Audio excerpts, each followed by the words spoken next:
ஆண்டவரும் இரட்சகருமான இயேசு கிறிஸ்துவின் ஈடு இணையற்ற நாமத்தில் அன்றன்றுள்ள அப்பம் வாசகர்களுக்கு எங்கள் அன்பின் வாழ்த்துக்கள். 2024 நவம்பர் மாதம் 27 புதன்கிழமைக்குரிய தின தியானம். இன்றைய தலைப்பு குடும்பம் என்னும் யுத்தக்களம். யோசுவா 24:15 சொல்கிறது, கர்த்தரை சேவிக்கிறது உங்கள் பார்வைக்கு ஆகாததாய் கண்டால் பின்னை யாரை சேவிப்பீர்கள்? நானும் என் வீட்டாருமோவென்றால் கர்த்தரையே சேவிப்போம். சாத்தான் குடும்பத்திற்கு விரோதமாக, குடும்பத்தின் ஐக்கியத்திற்கு விரோதமாக போர் தொடுக்கிறான். ஏனென்றால் குடும்பம் தேவனால் தெரிந்து கொள்ளப்பட்ட ஒரு அமைப்பு. அதுதான் முதல் அரசாங்கம். ஆனால் சாத்தானோ குடும்பத்தை யுத்தக்களமாக்குகிறான். இன்று குடும்பங்களிலே மனைவியை அடிக்கிற கணவனுண்டு, கீழ்ப்படியாத மனைவிகளுண்டு, ஒரே வீட்டில் வாழ்ந்தாலும் ஒருவரோடொருவர் பேசாமல் மன்னியாமல் இருக்கிற தம்பதிகள் உண்டு. இதனால் பரலோகமாய் விளங்க வேண்டிய குடும்பங்கள் நரகமாய் விளங்குகின்றன. தேவ அன்பு இருக்க வேண்டிய குடும்பத்தில் கசப்பான சண்டைகள் வளர்கின்றன.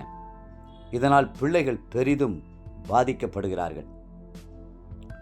மனிதன் தனிமையாய் இருப்பது நல்லதல்ல என்று கண்ட கர்த்தர் அவனுக்கு ஏற்ற துணையை உண்டாக்கினார். குடும்பத்தில் அன்பும் ஐக்கியமும் ஒருமனப்பாடும் இருந்தால் அது எவ்வளவு பெரிய ஆசீர்வாதம். குடும்பத்தில் 2 பேர் ஒருமனப்பாடோடே இருந்தால் அவர்கள் வேண்டிக் கொள்வதை கர்த்தர் அருளிச் செய்வார். 2 பேர் அவருடைய நாமத்திலே கூடி வரும்போது கர்த்தருடைய பிரசன்னம் அங்கே இறங்கி வரும். ஒருவர் 1000 பேரை துரத்தினால் கணவனும் மனைவியும் இணையும் போது 10,000 பேரை துரத்துவார்கள். முப்பெரி நூல் சீக்கிரமாய் அறாது. மேற்கத்திய நாடுகளில் குடும்பங்கள் சிதைந்து கிடக்கின்றன. ஆணும் பெண்ணும் திருமணம் ஆகாமலேயே இணைந்து வாழ்ந்து பிறகு சிறிய பிரச்சனைக்காக பிரிந்து விடுகிறார்கள். இதனால் பிள்ளைகள் பாதிக்கப்பட்டு அனாதைகள் போல வளர்கிறார்கள். அவர்களில் அநேகர் போதை மருந்துகளுக்கு அடிமையாகிறார்கள். வேதம் சொல்கிறது, 177 சங்கீதம் 1 கர்த்தர் வீட்டை கட்டாராகில் அதை கட்டுகிறவர்களின் பிரயாசம் விருதா.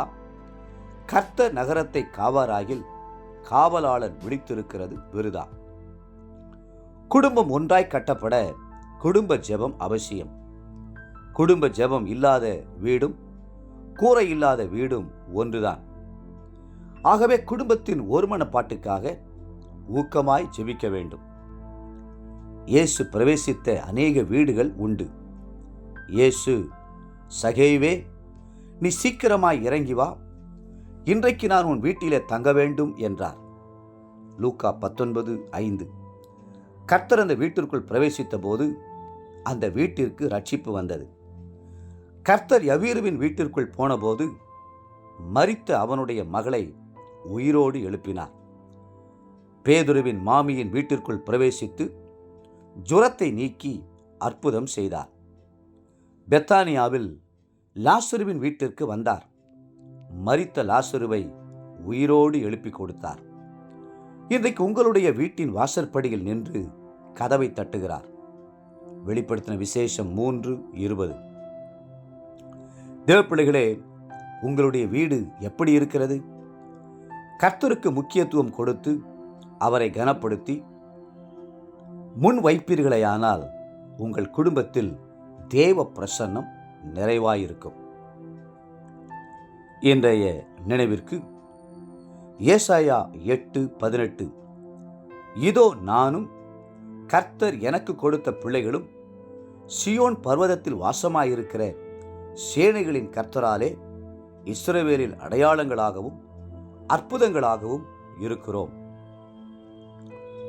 இன்றைய வேத வாசிப்பு காலை எசேக்கியேல் 30, 31 மற்றும் 32 அதிகாரங்கள். மாலை 1 பேதுரு 4 அதிகாரம். அன்புக்குரிய அன்றன்றுள்ளப்பம் வாசகர்களே, மீண்டும் உங்களை வாழ்த்துகிறோம். குடும்பமாய் ஜெபியுங்கள், குடும்பமாய் கர்த்தரை தேடுங்கள். கர்த்ததாமே உங்களை ஆசீர்வதித்து மென்மேலும் உயர்த்துவாராக. ஆமென்.